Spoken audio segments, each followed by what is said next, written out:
This was the first time I saw my VFR and I was very excited. I've had it for about 18 months now and I've done a couple of thousand miles and a couple of longer trips for me, not necessarily long for you. Took it out for a ride the other day and I thought I'd give you some of my thoughts. And this video is an interesting one because I'm going to tell you about the things I don't like about the bike rather than what I do. And that's hard in some ways because to a great extent this is probably one of the best bikes in the world. The trouble is, it's probably 8.5, 9 out of 10 at virtually everything, but sometimes the things that would make it 10 out of 10 you just couldn't give to it. So I'll say there's 5, but there might be the odd 1 or 2 more, and some of them will seem really trivial. The first one is, and I'm not even convinced this isn't just in my head, is the wind noise from the screen. I've tried 2 different screens and I've watched multiple videos, some of which have give good advice and some of which haven't, but I've never really got to a point where I feel I don't notice the buffeting from the screen somewhere or other. So I'm not sure, it could be in my head, but it's something that if you're buying one of these you need to think about.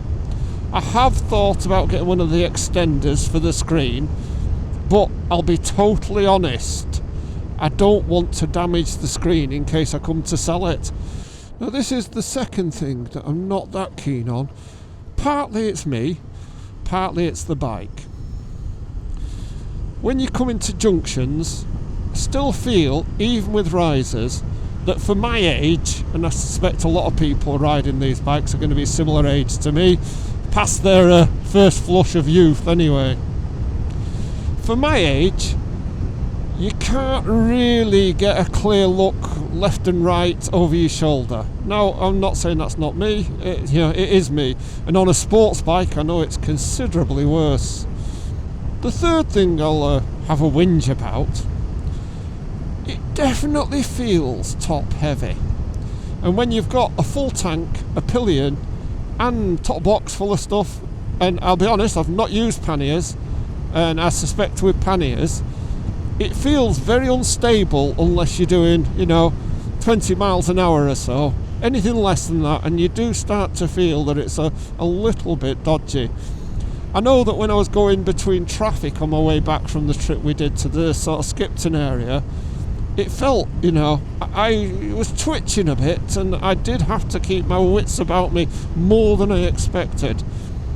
Now this top heaviness, there's another issue with that, and if you've watched my first video and you watch this bit now, when I bought this bike, part of the way I haggled the price down was the guy who had it had dropped it. Not on the road, he'd been getting it out the garage and it got away from him and it just dropped onto the floor. And the fairing on the left hand side was damaged. Probably not as damaged as the car that's gone into that traffic light there, but damaged all the same. Wasn't bad, but bad enough that it knocked the price down. I actually replaced it with another fairing, which only cost me about £80, so, and it's in appropriate condition for the bike. I was going to paint it, the original one, but that would have took so much time and would have probably cost just as much. Anyway, I got the bike and I dropped it on the side as well, on the other side. Aren't I stupid?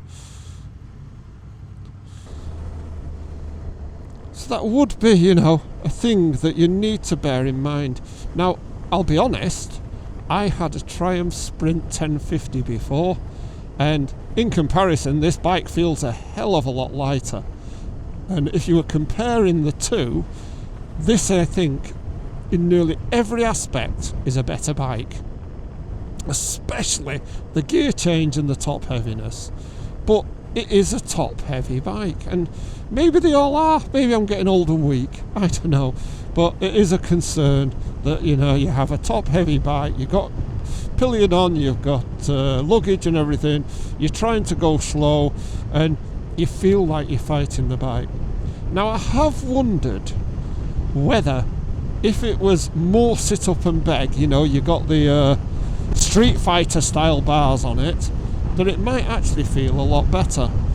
I haven't tried that, so I really can't say, but it is something that, you know, I would consider, and might be why the Cross Tourer, is it, or I can't remember, the Cross something, that's the same basic bike but with a sit up and beg sitting position, should have been more popular than it is. You know, because I think that might have answered the top heaviness, especially when moving quite a bit. And you've got to remember that when you're moving it around just in, you know, in your garage, if you've got bigger bars, you have got a lot more to hang on to and a lot more leverage, so it could make it a lot better.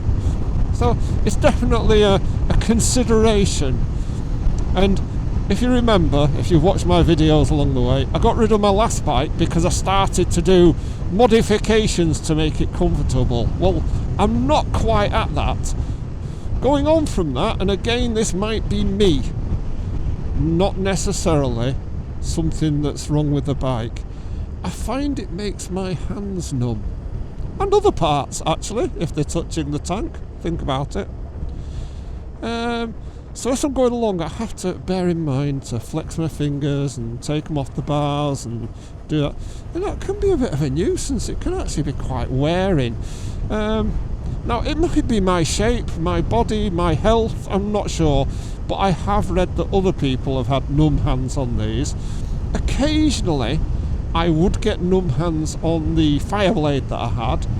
But I notice a lot more of this. Maybe my health on a downhill slide, who knows? But if other people have got, you know, had this issue, I have thought of putting the, you know, the hush puppy things on, whatever they are, just to make the bars a bit thicker and softer. But I haven't gone to that yet. Obviously, it's not been bothering me that much. So that's the fourth thing. Numb hands, and whether it's the bike or whether it's not the bike, who knows. Now the final thing, I'm not sure if I like it or I don't. It's one of these where sometimes it seems a good thing and sometimes it doesn't, and that's VTEC. It's one of the selling points of the bike, saying how, you know, the economy and low down grunt's better at lower speeds, and it gives you more of a zing at upper speeds. Well, make no mistake, the bike's fine, it's got enough power. I think I saw one of the other YouTubers saying that really 80 brake horsepower and above, and you don't really need any more, you know, you're going to use it like 0.25%. So it's got plenty of power, and even without troubling VTEC, you can easily be doing 100 mile an hour. Not that I would. Now, do I like it or do I not? Occasionally I'll think, oh yeah, let's get the VTEC to zing in. I can't say it makes a tremendous kick in the butt that going faster. It does definitely feel faster, but is that partly that it's slightly noisier, and obviously you are going faster. You're doing 7,000 or 8,000 revs. Do that on any bike that's above a 350 and I'm sure you won't have a problem. So, you know, you do have to think about that. Is it in your head? Sometimes you like it kicking in, sometimes you don't. I actually think, for me, I prefer a bike that feels gruntier lower down and starts to sing a little when you get faster and faster. I'm not convinced. I think I might have preferred the gear-driven cams without the VTEC. Those are all the things I don't like. The handling is great. The engine gives you enough power. You know, you can ride everywhere you want with it. It's you know, it's fun. I enjoyed the trip we did to Skipton, and I enjoyed all that area around Hawes. And it's been a shame that this year the weather's been so bad I haven't got out as much as I would have wanted to. Do give me your comments on this bike, because like I say, it is probably one of the best bikes ever.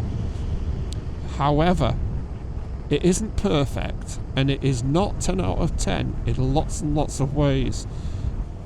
I like the look of this bike when I can see it and the sun's glinting off the silver paint. It looks lovely.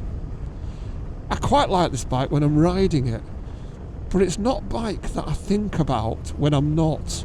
I don't think about how good it looks and I might do this and I might do that. It doesn't really break into my conscious thoughts. Other bikes I've had, even if they've been rubbish, I mentioned Harley Shovelhead with that, you would think about them a lot, and there's lots of things that caught your attention. There you go. That's the numbness in my fingers again. It is a great bike. I recommend everyone should try one. I might even have this in 2 or 3 years' time. Let's see what people think in the comments. Most will say I'm totally mad. So if you've enjoyed this at all, or not, give us a thumbs up anyway. Why not subscribe? Yeah? See if I keep this bike or not.